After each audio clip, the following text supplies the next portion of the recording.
The Information Cycle, Part 2. Identifying Audience and Purpose. Each piece of information that you encounter, whether a newspaper ad for your local grocery store or a book on agribusiness and its effect on small family farms, has both an intended audience and an intended purpose. This affects what information is presented and how it is packaged. Information that is intended for a general audience will be presented in a way that is accessible and doesn't require knowledge of specific terminology or background information. But information that is intended for an audience of experts or specialists in a field will likely use specialized language and often is presented with an assumption that the audience has some background knowledge. The purpose of information can range from providing factual overviews to entertainment. Sometimes the purpose of information is to persuade or influence beliefs and actions. As you think about the two examples we just gave for types of information, what do you think their intended audience and purpose are? For the grocery store ad, the audience is the general public or anyone who's interested in buying groceries.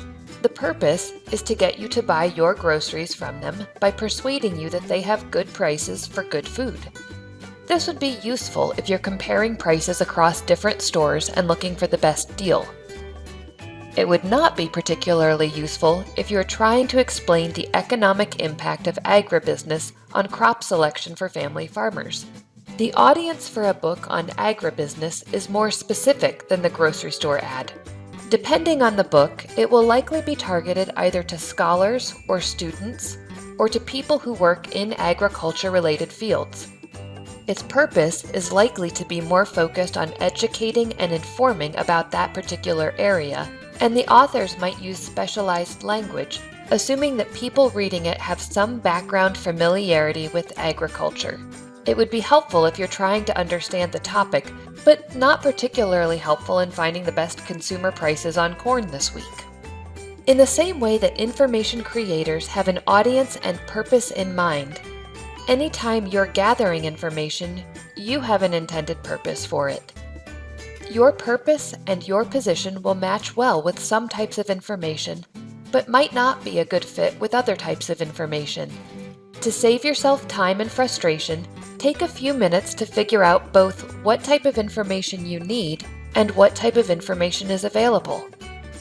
What kind of audience are you in this case? Are you new to a topic, or are you already familiar with the language and basic ideas of it? What is your purpose? Are you looking to be persuaded, or are you looking for analysis? Matching your information need with the type of information available and its purpose will help you identify an appropriate source type and where to look for it. If you get stuck during your search, don't hesitate to reach out. Visit us at libraries.wright.edu/ask.